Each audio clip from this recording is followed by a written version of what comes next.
IWC, are you ready for the invasion? I meant Showdown, and we're here to talk about WWE, NXT, RAW, SmackDown, and AEW. I don't know. Jesse, ring the bell. Start the show. You are now listening to the Ringside Renaissance Wrestling Podcast.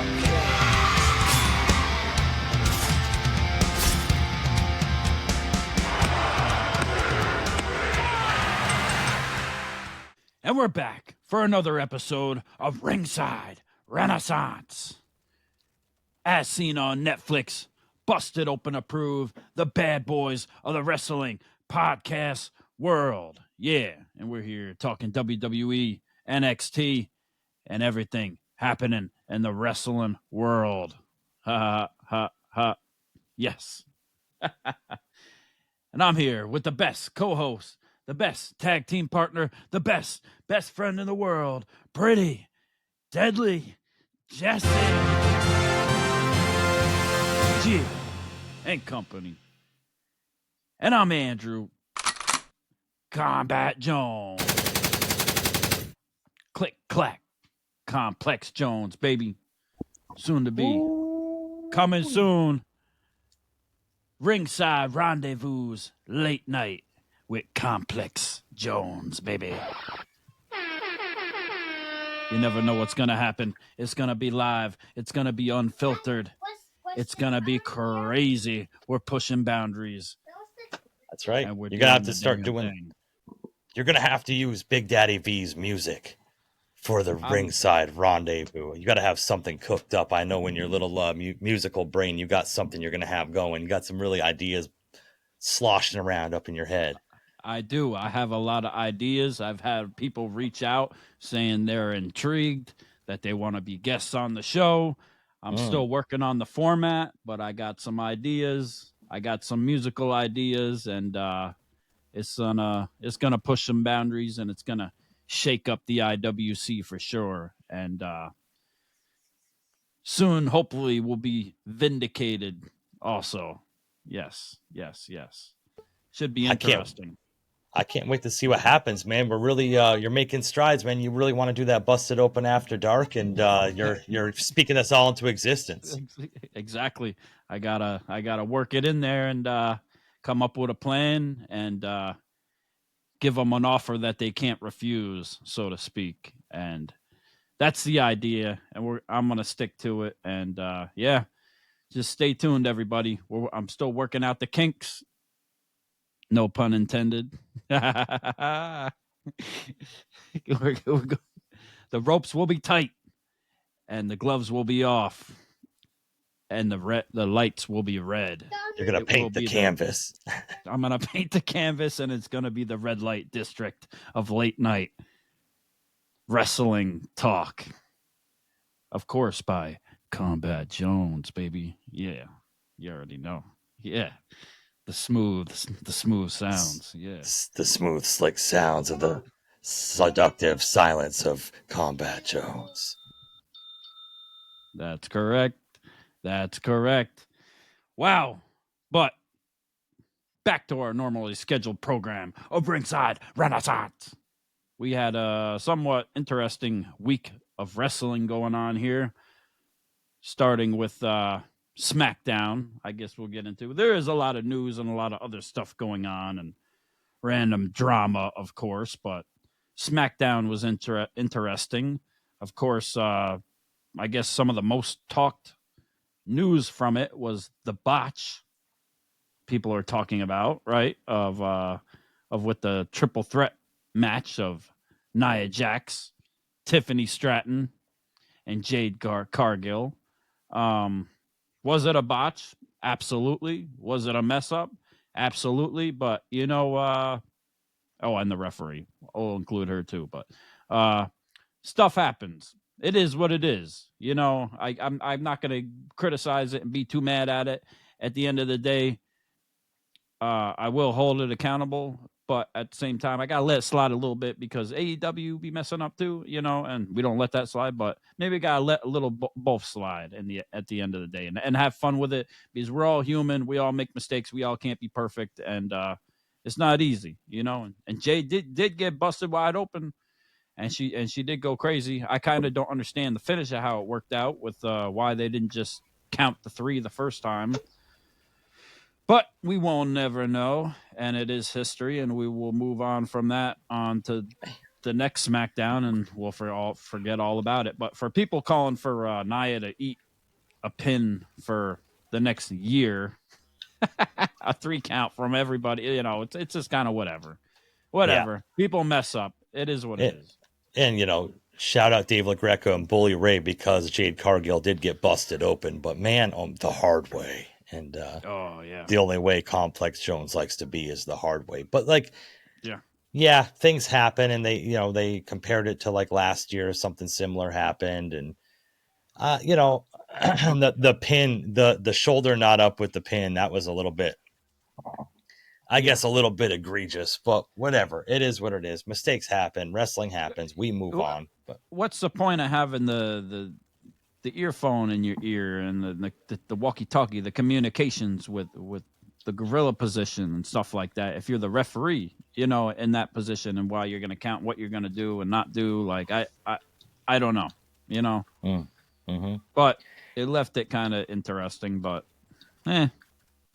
whatever, doesn't matter. They're over with that for now, anyways. Going into Crown Jewel, right, in Perth. Yeah. So and what do you think of going into Crown Jewel in Perth? Like you just brought up Tiffy time, and we have Tiffany versus Stephanie Vaquer, obviously for the Crown Jewel title. Shout out Zeus from AIW, his favorite titles in the game right now, the Crown Jewel titles. And okay. No, he's does not like them. But it's the ring or it's a title belt this time. It's like they're kind of alluding to both. So I guess we'll find out when they get there. Yeah. And regardless of what happened with the end of that match, same person won that was going to win anyways, allegedly, right? I guess so. What does it even matter in the end? And this all turns also into, like, I'm more intrigued by, like, Tiffany has kind of been a little bit of a dud for me as champion. I know some people have different opinions, but this all leads up to like Seth Rollins and Cody Rhodes. Like that story tells itself going back to WrestleMania 40, the leading up to it.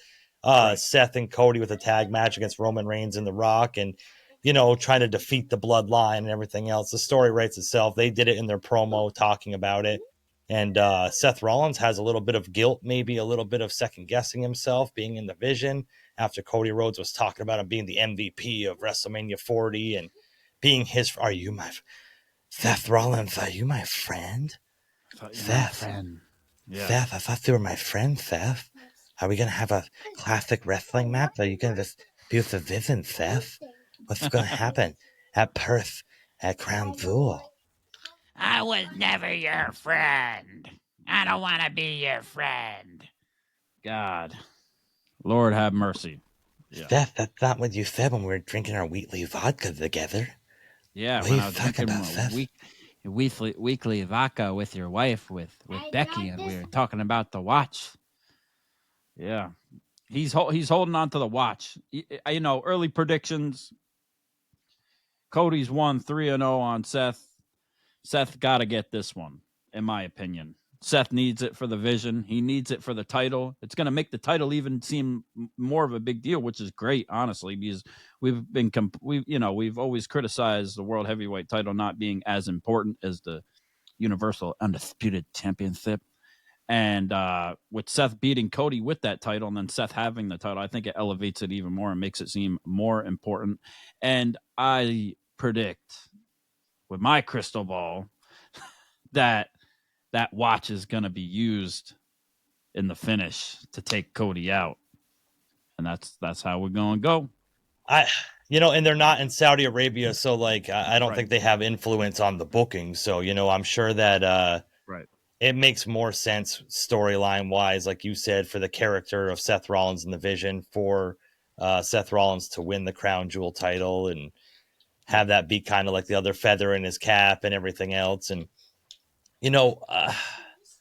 I just don't want to see Cody Rhodes win that title again. As pointless and as ridiculous as the Crown Jewel titles are, I just really don't want to see Cody Rhodes win it again. So no, Seth needs it to get over, and it'll get him more heat too if he's able to do some messed up shit to Cody too, you know, and not get a clean win on him too. And like we've seen with these overseas crowds too, being hot and wild and exciting, electric, if you will. Man, oh man, the boos are going to rain out when Seth Rollins beats Cody Rhodes over in Perth, Australia. They really need, and we've talked about this since Seth turned heel and started the vision, as it were. Like, I think Seth really needs to change his music up. I think that kind of just takes away from his heel aura. My aura. Yeah. I agree. Mm-hmm. The other side of it, Tiffany Stratton and Stephanie Vaquera, I think Stephanie needs to win that one, I would think. Yeah, like I'm not pushing I'm her not sure to the about moon. that one. Yeah, if they're pushing her, it's gonna kind of make her seem a little weak if she doesn't win. Maybe there'll be I'm thinking maybe some interference or something with like Nia Jax or something going on there. But Stephanie Vaquera got her new neck tattoo. The internet is crazy and talking about, Yeah, good for her. good for her. Good you know what? her. You got a tattoo. Like cool. Yeah, I like it. Open challenges. Sami Zayn. Just gonna bring that up, man. I like how Sami Zayn's doing the open challenge for the United States title, just like John Cena did. We had that little moment between John Cena and Sami Zayn asking for his blessing to do the open challenge, and in like the same vein of that Sami Zayn had the open challenge and Javon Evans comes up and has a title match, almost like Sami Zayn challenging John Cena back in the day. I think that was really cool. That would really hit close to home to me. Thought it was a good match. I really enjoyed that. As much as I was like, Sami Zayn doesn't really need the United States title, I kind of like what they're doing with it with the open challenge. Right. Yeah, it's a breakout performance for Javon Evans, too, especially for the people that don't normally watch NXT and they're just watching Raw or SmackDown, and they see him and they're like, damn, that boy's bouncy. He's very talented. He's got a very bright future ahead of him, and they got a little glimpse of that, and he showed out nonetheless and did his thing. So he's one of the stars of NXT right now, and there is many. There is very many right now. So a lot going on with that. But yeah, the open challenge is cool because, some people say, oh, it's going to lead to maybe with a heel turn for Sami Zayn at some point, or whoever is going to come take that title. Some people want Oba Femi to come take that title now. They're thinking that he's going to show up and maybe fit in there. But I don't know. If it's not time for him and for stories for him to be there, I don't know if that's all good or not. But we'll see what they're leaning towards with Sami Zayn and this whole open title challenge thing. Man, try to look a little bit forward in time to think of the clashes and the battles and like the intense like physicalness of like a Oba Femi versus Jacob Fatu rivalry. Like, that's gonna be tough. That is going to be tough sledding, man. Oh my goodness. A lot of people thinking Oba and Brock Lesnar too, and there's a few in there that he could put a show on with, but we've yet to see if Oba Femi will be able to hang in the main roster yet. So we'll see. We really still don't know if he's coming up to the main roster yet. That's not confirmed. Just because you lose your NXT title doesn't always mean that you're coming up to the main roster either. As much as people want it, they'll careful what you wish for sometimes, because he might come up and there might not be something for him, a good story, and it might just get lost in the shuffle, lost in the Hollywood shuffle. That's the thing, is he's been like the king of NXT for so long now. It's like it's tough to see him leave and almost do like what Mello did, and just come up to the main roster and kind of just be stagnant. And it's like, oh man, that's going to be tough. But I think Oba Femi will flourish on the main roster. That's for sure. But we'll wait and see. I mean, time will tell with that one. Yep. And Cody Rhodes, we got that whole showdown with him and Randy Orton handing him the title. maybe some foreshadowing, looking at the title a little bit, as he's been doing, it seems like, for the last year.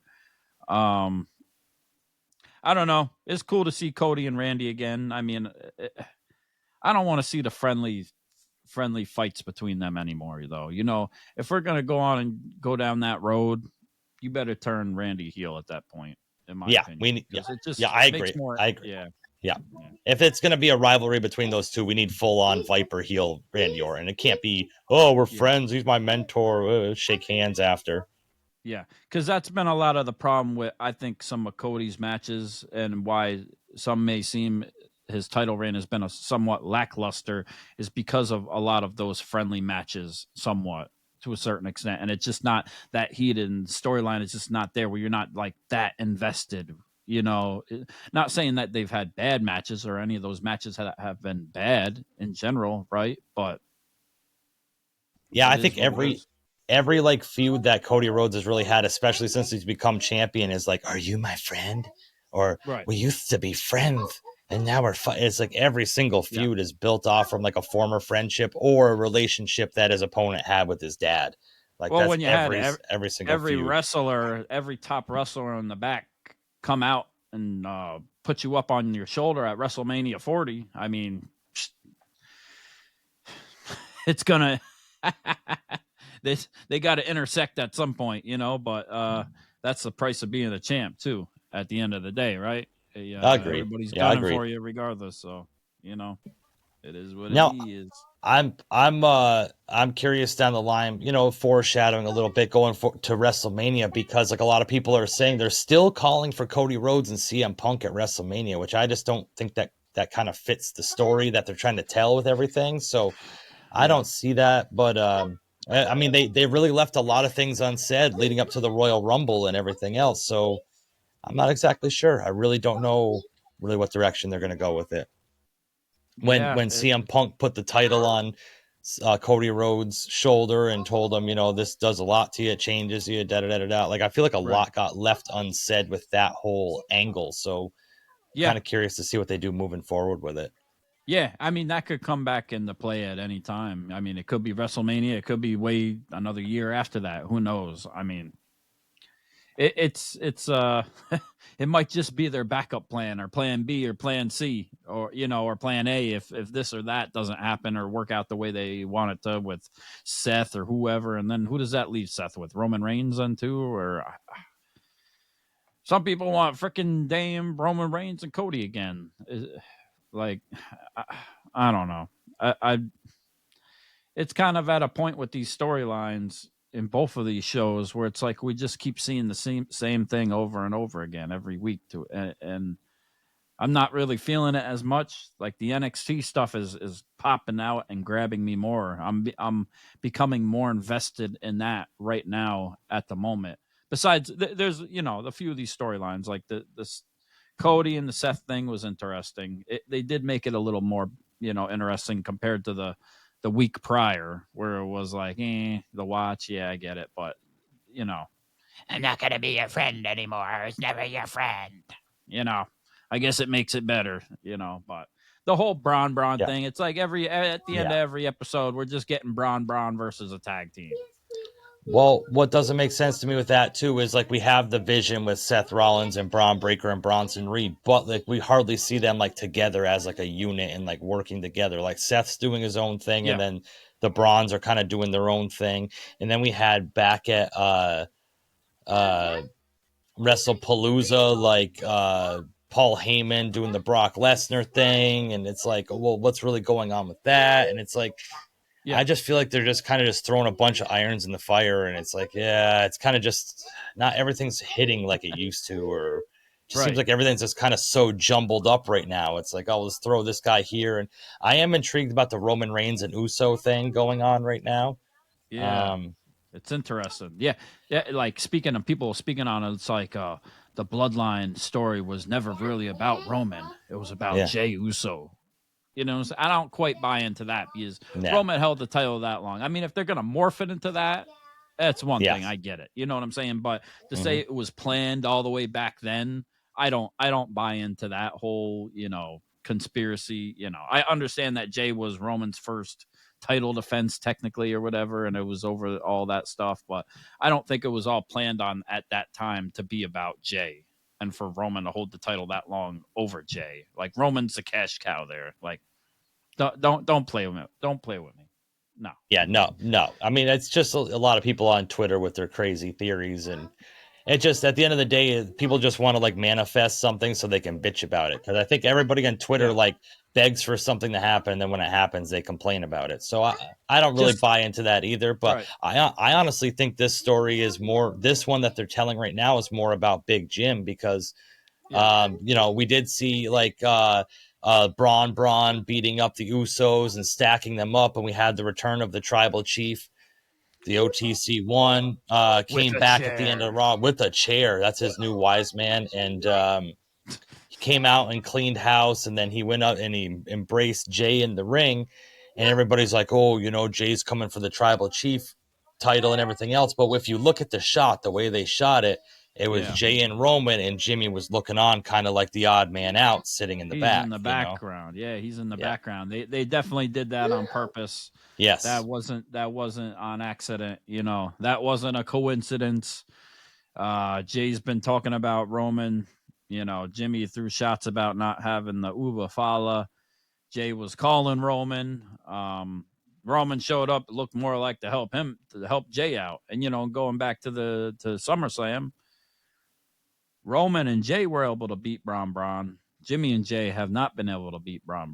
So Roman had to come out with the chair. Of course, it was a tornado tag match, so there was no rules allowed. You know, yeah. So you could do whatever you wanted. Yeah, it's interesting to see where they're going to go with that. If they're going to get it together, because we all thought that the Usos were going to link up, but is this like a heel turn coming for Jey, or is this like, and then like some of the stuff that was shown afterwards about Roman walking up the entrance ramp and the stuff he was saying, just like he's still heel Roman to a certain extent. Like he still thinks he's the best thing since sliced bread, you know, and he still thinks he's the best there is. And I mean, it doesn't make him heel either, but at the same time, I don't see much difference in the character from when he was the tribal chief heel at the top of the food chain, head of the table, to now. Besides that, he's just trying to get Jey to do his bidding or do it now or become that person.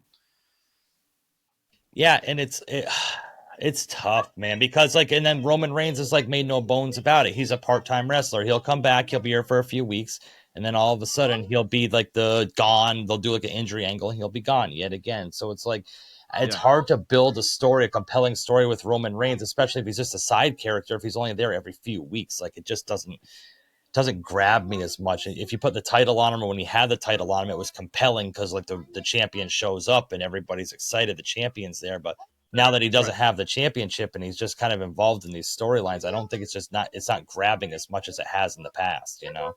Yeah, definitely not. And yeah, it is what it is. Raw's getting interesting. I mean, John Cena's still not going to be showing up for a little while. We see here. We still don't. Well, we know what's going on because AJ Styles had came out and pretty much said, you people wished it, made it happen, you know, which is kind of true and kind of not true because John Cena's kind of the one that tweeted it on X and put it out there. So, and I mean, people bought into it. It's not like people didn't want to see it. I'm not crazy about seeing John as far as the fact that we only got these few last matches to go, like, and there's no real storyline with it. I'm not like super intrigued and like, oh my God, I can't wait to see it. You know, AJ and John Cena. Not saying that it's not going to be a good wrestling match or it's not going to be good. You know what I'm saying? I'm sure it will be, but just another friendly matchup, you know, when we could be doing something else. You know, I could think of other people to put in that position, but that's what John wants. That's what John going to get at this point. Yep. And, you know, it's also the fact that, like, they announced that I believe John Cena's last match is going to be on Saturday night's main event. Is it December 13th, I believe it is? So yeah. I'm not exactly sure who the opponent is going to be. There's a lot of rumors swirling around the internet that it's going to be Edge returning, you know, so. But they also said that's a bunch of bullshit and that he's he actually left AEW to go do the movie thing or whatever he's doing for for Disney or whatever it is. So we don't know. And, it's kind of weird that they didn't give John Cena his own last pay-per-view, for his last hoorah and his last match. It's kind of interesting. I guess they're kind of caving into him. They probably gave him the match with AJ Styles because he asked for it, because they changed his last match from Boston to Washington, D.C. just for some money, for an extra few $1 million, I believe it was, so maybe that's what they felt they owed back to him. I don't know. Yeah, I don't see Tony Khan caving and letting Edge come back for a final match. That's not.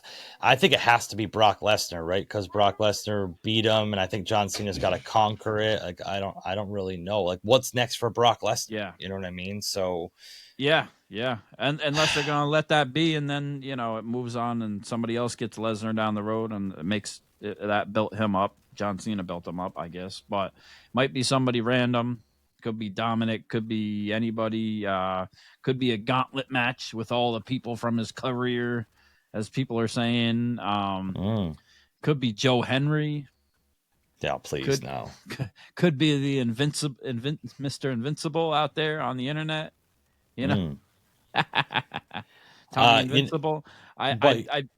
I don't know, man. It's funny what you're saying. You've been beating this drum for a long time about Dominic Mysterio possibly being in his last match, and or one of them. Yeah. What a better way to get Dominic over, because of how he beat Rusev on Raw to retain the Intercontinental title. Like you don't just put somebody over Rusev, even though he was Dirty Dom to win it. Like yeah, you don't just give somebody a win over Rusev like that, especially Rusev putting somebody over like that.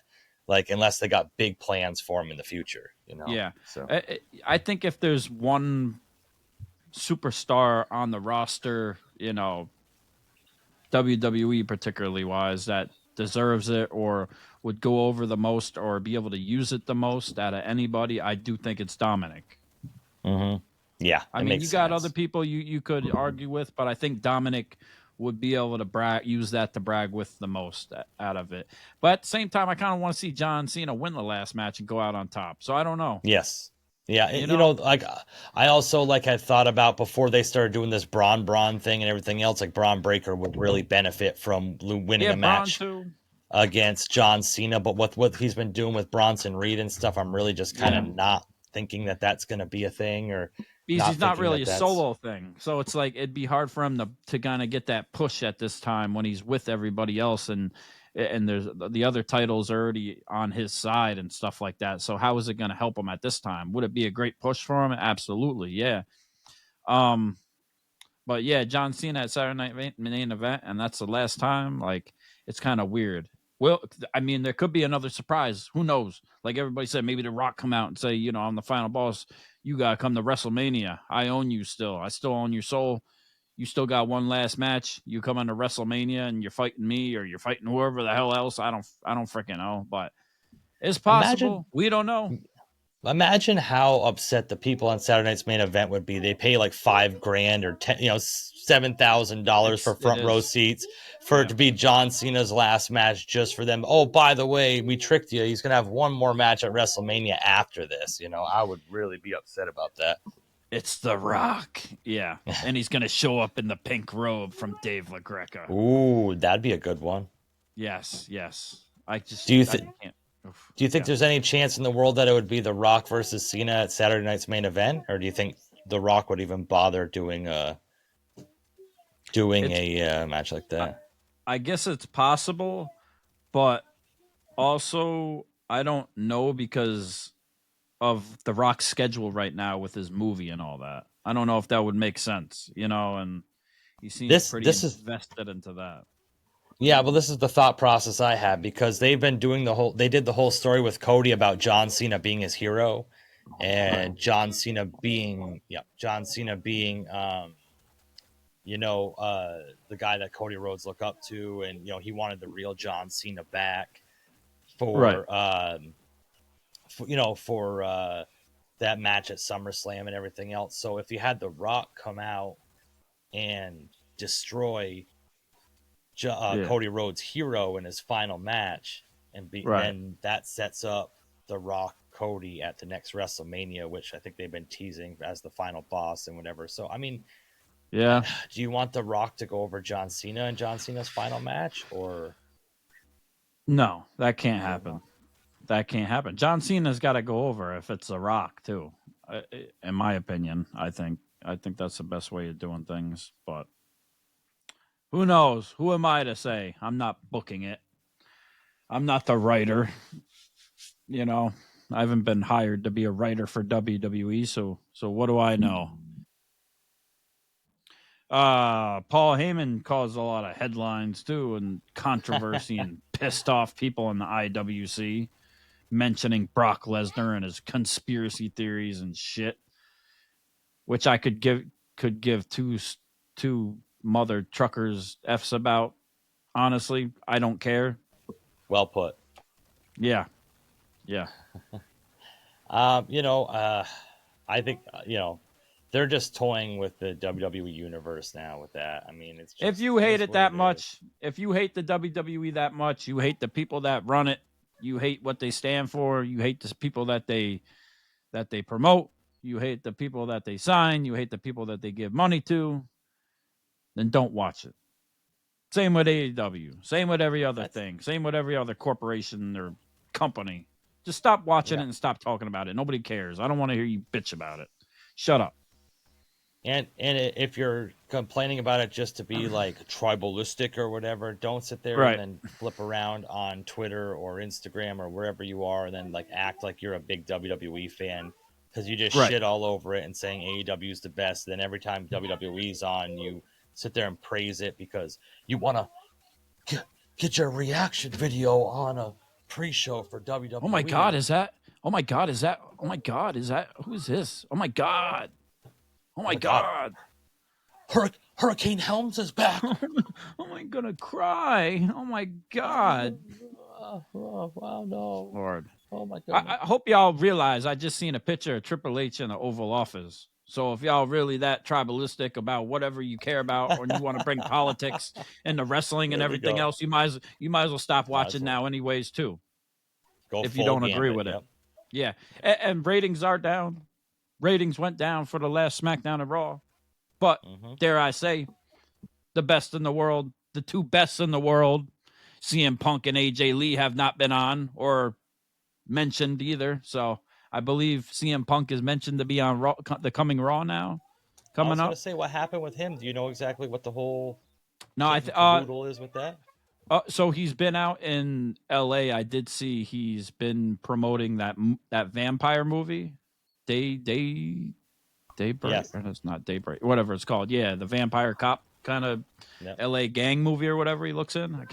He's in. I'm looking forward to seeing that when it finally does come out. But yeah, I know he was out there doing that, so I would assume it was that, and they gave AJ some time off too, I guess, because of that, or I don't know. She's new too, so she's just fresh back. But he has nothing announced for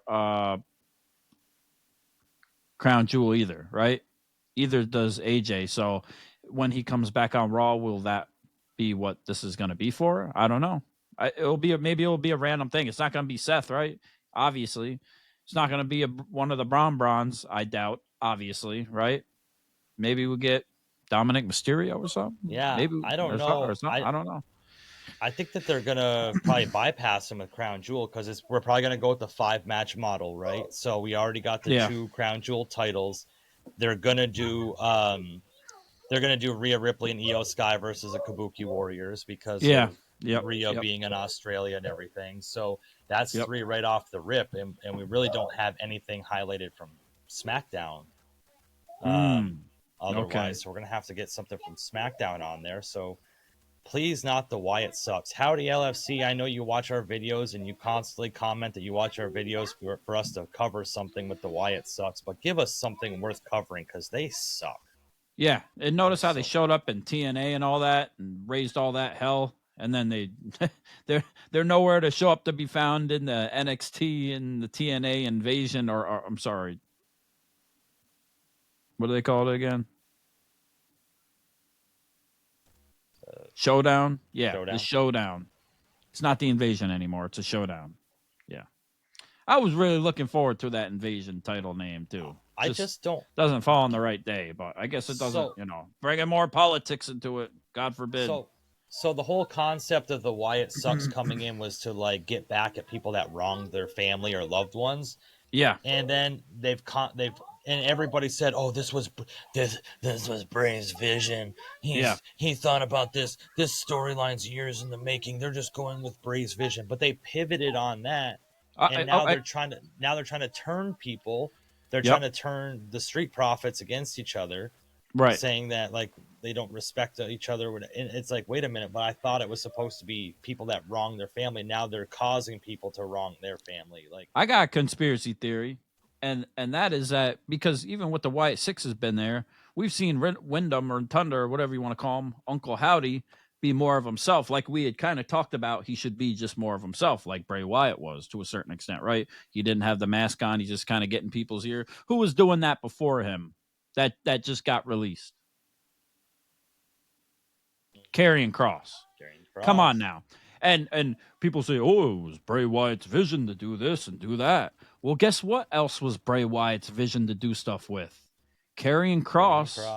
Makes a lot of sense. And the people that he's messing with right now and hooking up with right now, Yeah, you know what? You just made me hate the whole Uncle Howdy character gimmick thing even more now that I think about it. Like I never connected those dots. Like the Righteous, he wanted to bring the Righteous in with Karrion Kross. They were saying it. They had mentioned it. And it's so what the hell are we doing?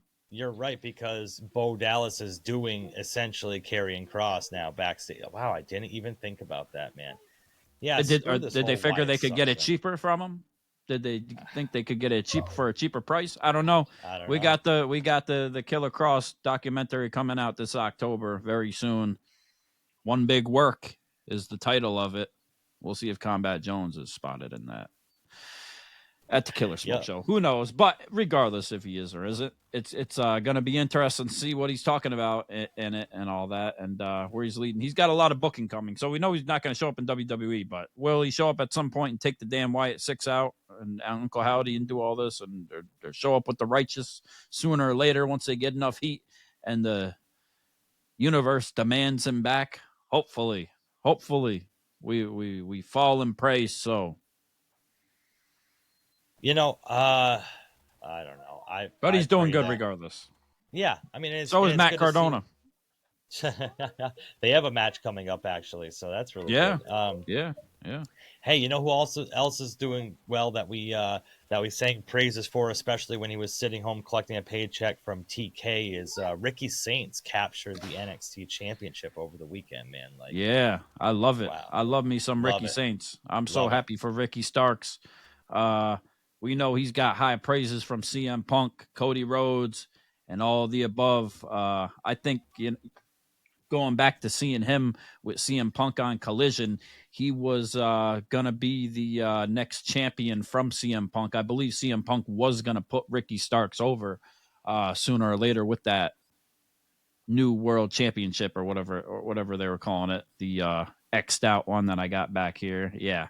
I believe that's what was going to happen. But Ricky Saints can go toe-to-toe with CM Punk on the microphone. Cody Rhodes, he's got their cosign. Sky's the limit for him. He can really he can go. Oba Femi was a bit of a tough match with him, with the size differential and stuff like that. I think it was the match. I wouldn't say it was a 5-star match, but it did its job to get him over, and he deserves it. Looking back at Ricky Saints' story and everything he's done, he's charismatic. He's got all the tools, and I can't wait to see him on the main roster. But I can't wait to see what he does with the NXT title, and it's so deserving. But he's going to be great. And when you got the other greats going for you and congratulating you and in your corner, you're going to do good things. Yeah, and a way to get the title off Oba Femi so he can go off and do other things and stuff. And Ricky Saints, a lot of people were giving him, a lot of these AEW faithful that were big Ricky Starks fans were all automatically turning on him, just like we saw with Ethan Page. And then all of a sudden, like, we're big fans of them until they go to NXT. Then, he wasn't shit. Just like they did with Andre El Idolo when he left AEW went back to WWE and they were shitting all over him. Shout out Vince McMahon. And then Right. he goes back and appears back on AEW for the 6th anniversary. Now everybody's losing their minds about Andrade being back and how excited they are. And it was like 2 months ago, you were telling everybody that he wasn't shit because he was in WWE. Like, figure it out. Figure it out.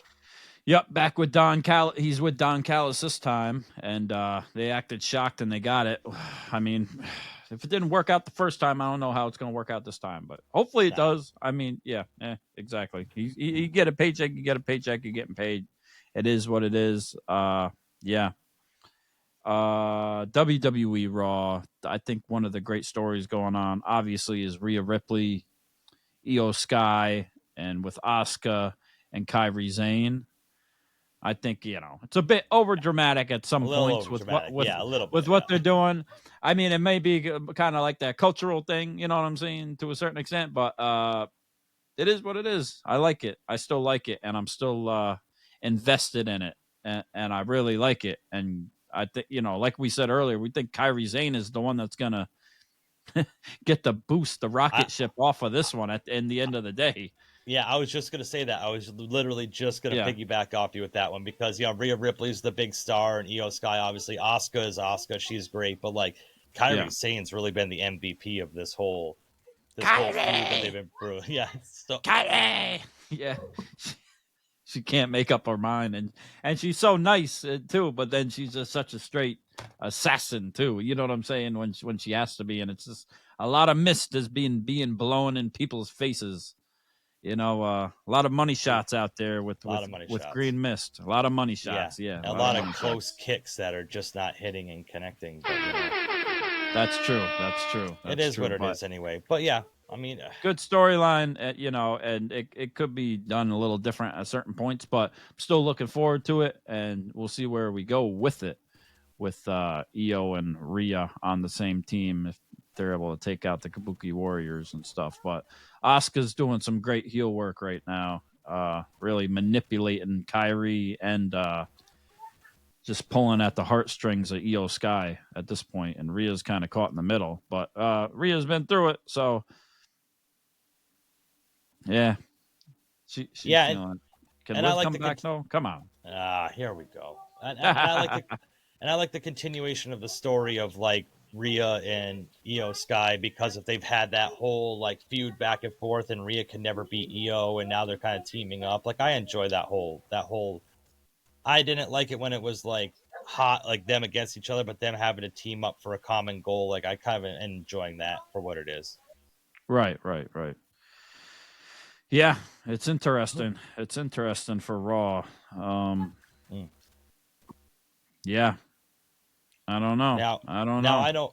I know we don't cover AEW very much because AEW sucks right now, but I got to get your thoughts on, we saw the coffin match between Jon Moxley and Darby Allin. Didn't go Darby Allin's way, and via a flamethrower, Darby Allin got a I Quit match out of Jon Moxley. So I like the flamethrower. Yeah. I mean, it's whatever. Yeah. What do we expect? We expect nothing less from Darby Allin to have a flamethrower. Right. Yeah. So it's gonna be Jon Moxley versus Darby Allin in an I Quit match coming up, and which one's gonna say I quit? Now is Darby Allin gonna have to tie up Renee Paquette and threaten her with a flamethrower? Is that really gonna be what ends up being? It's quite the spot, because we know as far as beating Darby, he won't quit. You can beat him, but you just have to completely, make him be unconscious. You know what I'm saying at that point, or make it so he can't speak. So I don't see Darby Allin saying I quit. He needs to beat Jon Moxley this time. If not, I don't see what the point of any of this is. Are they just going to keep going? Are they going to go another few times and then he's finally going to win? How much further can we go with this goddamn thing? It's ridiculous. I don't think there's much farther they can go. Yeah. Jon Moxley needs to take a much-needed vacation. I think that's really where they need to go with it. But they're just adding members to to the damn what is it? The Blackpool Combat Club or the Death Riders? That's the what Death it is. Riders. Yeah. Is he gonna tie up? Yeah, is Darby gonna tie up Renee Paquette and threaten the flamethrower her? Yeah. Barbecue chicken. I don't know. Is that the only thing that's gonna get Jon Moxley chicken. to really? Barbecue chicken, baby. Tony Khan really likes fire, huh? Like they were threatening to set Jack Perry on fire. Which is really funny because if you look back to Blood and Guts when Jack Perry was like tied to the cage and they were going to set him on fire, like he refused to quit through all of that. So Jack Perry refused to quit when being threatened to be set on fire, but Jon Moxley or Darby Allin is going to say I quit at some point, which is really, really interesting. Tony Khan's booking just sucks. It's got to go away of like the John Cena JBL type of match, right? Where it's like it gets that far to the end and it's like, okay, Darby, I finally quit. Like it's gotta. We'll see what limits they're willing to push it and how far. We know Jon Moxley is willing to go very far, very, very, very deathmatch far, and we know AEW is willing to go very, very deathmatch far with stuff. So maybe they'll take it to a new limit. To something we haven't seen before, somewhat, at least in AEW. I'm sure we have seen it in GCW or Deathmatch, but Darby Allin's gonna take a raw spaghetti noodle and like stuff it in Jon Moxley's pee hole or something like that. Like, I'm gonna stick a catheter up there, and then I'm gonna yank it out slowly. Give him a full colonoscopy live on pay-per-view, like. I don't know, man. It's interesting. It's John, I'm gonna make you funnel vodka till you quit. Till Renee makes you quit. He's a recovering alcoholic, buddy. Why you gotta do that to him? Why you gotta do that to him? He's gonna put him in a body bag and bring him all the way up to the top of Mount Everest. And make him sleep outside. You're not sleeping in the tent tonight, John. He's gonna tie up Jon Moxley and like put a beer funnel up to his mouth. And like take a drink or quit. No, I'm in recovery. I quit. I quit. It's got to be the butt funnel. The butt funnel? You think so? It's got to be a butt funnel. Are you speaking from experience or? I don't drink, so I wouldn't know. I don't drink from my mouth. Okay, I was gonna say. Just I'm sober from the mouth. I'm sober and I'm mouth sober, you know? Yeah, I was going to say, well, the mucous membrane, it gets to you quicker if you do it that way. And if you butt chug it, it doesn't count. You're not an alcoholic. Really? Yeah, I guess. Yeah. I didn't know that. If it goes in the other end, it doesn't count, you know? That's what I said, but they just like if you receive and don't give, it doesn't make you, happy. That's right. Yeah. It just makes you sad. They said if you give, as long as you don't get excited during it, then yes, it's not. Man, we're towing the line here. There's a lot of loopholes. We're walking the line here. I like it. We're doing a good job. Stay tuned. Get ready for Combat Complex Jones After Dark, baby. Ringside Rendezvous. It's gonna get crazy if you think this is something.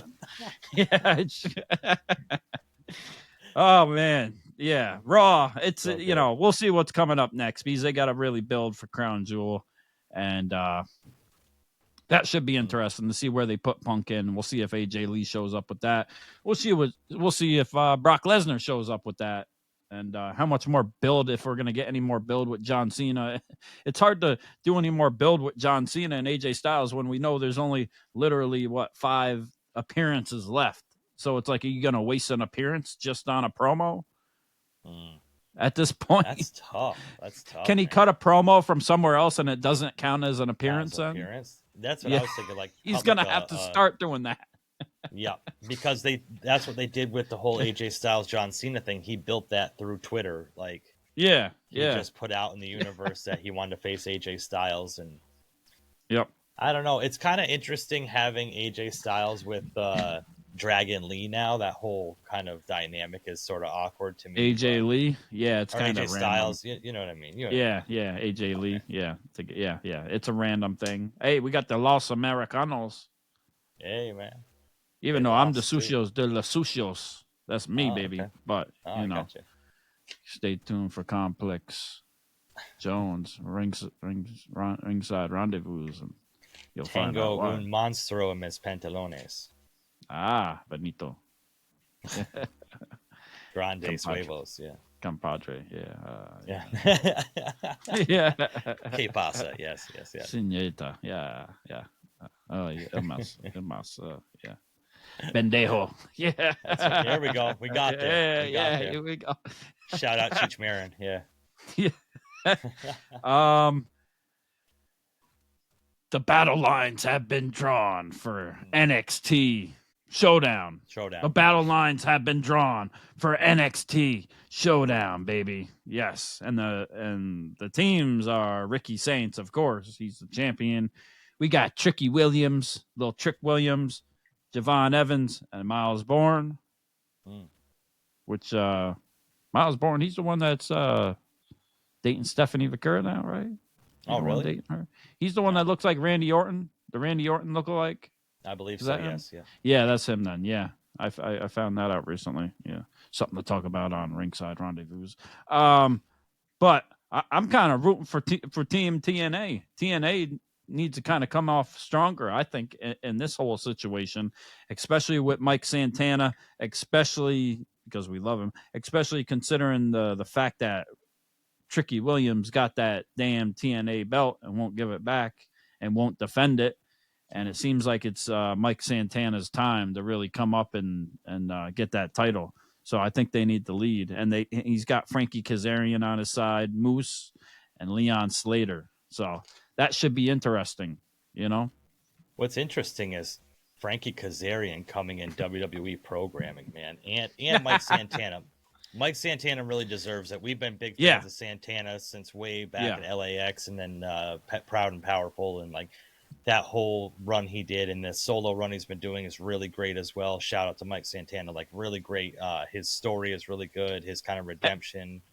And he's a worker. He's hitting like every indie show along the way too. Every night he's He's taking a plane. He's catching a flight every other night, man. Too on top of that, so he's going. It's great to see. There's no Joe Henry involved in any of this. You know, well, the women's teams too is JC Jane, the captain, the NXT champion, of course. Lola Vice, Sol Ruka, and Jada Parker, which is one hell of a team for a women. I don't want to mess with, but I would love to mess with and talk with them on Ringside Rendezvous with Complex Jones late night. And Team NXT, of course, is with Kalani Jordan, the new Knockouts Women Champion, which is crazy. Jessie McKay, Casey Lee, and Mara Sade, previously known as Miss Jackson. Miss Jackson. I am for real. Yeah. Love me some Miss Jackson. Shout out. Mara Sade, baby. Let's go. Let's go. That's going to be an interesting one. So, but to tie it all together with both of these teams, I think there's got to be some interference. There's got to be maybe a mole or something on one side or the other. Are we going to get like a throwback invasion angle of when we had the pay-per-view from WWE, WF back in the day when, you know, we had a traitor among them? Who was it? Stone or was it Kurt Angle?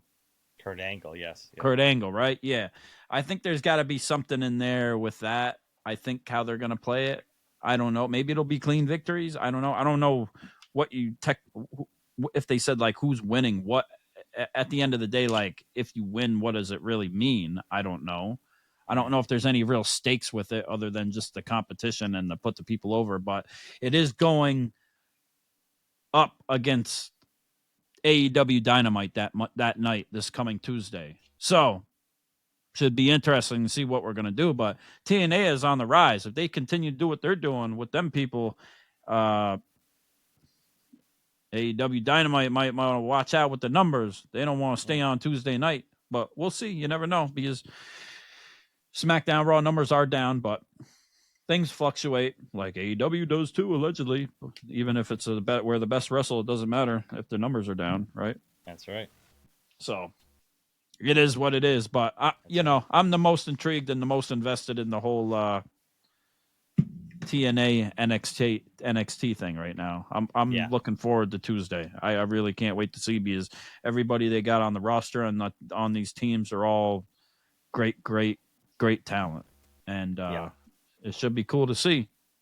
And then they got coming up down the road, it's the TNA Bound for Glory, and they got the Dudleys versus the Hardys, in a tables match, which is crazy. So one last time, baby. One last time. Man, I'd love to go to that. Don't think I'm going to be able to make it, but that would I'll walk. I'll hitchhike. Pick me up.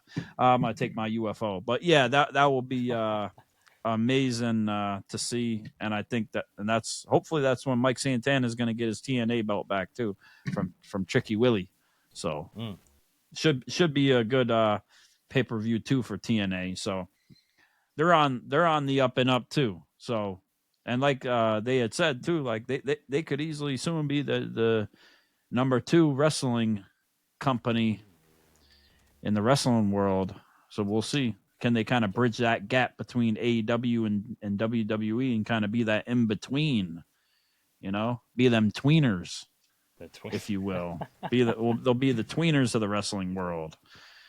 That real forbidden door. So see if Joe Henry shows up. Yeah, the back door. Yeah. We don't want the forbidden door. We want to come through the back door, baby. The forbidden back door.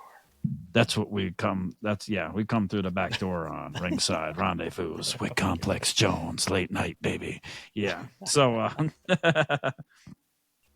interesting stuff. A lot of indie wrestling going on. I believe Karrion Kross involved with something with Darby Allin too, and one of Sting's sons, I believe, is going to be wrestling too or involved in the event. So that's pretty cool too. But yeah, we'll see where we're going for Crown Jewel in Perth, baby. That was SmackDown. That was Raw, covering the main stuff. And then we can't wait to see what's going on with NXT. And TNA, baby. Yeah, we love that TNA. Oh, absolutely. Yeah. Anything else you want to add? Make sure everybody out there, like, share, subscribe. But mainly, hit that like button. And be on the lookout for Ringside Rendezvous with Complex Jones. As we said, it's going to be crazy. You want to be a guest? Hit me up. We'll figure something out. We'll figure something out. We'll figure something out. And we'll be coming to you, on you, very soon and very shortly.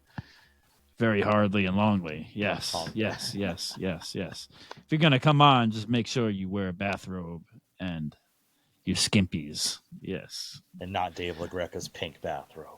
Exactly. Yes. Leopard print only. Cheetah print only. Yeah. Maybe Pamela will make her return from SoCal. I don't know. Boy. Oh, boy, baby. Yeah. So that was the shows.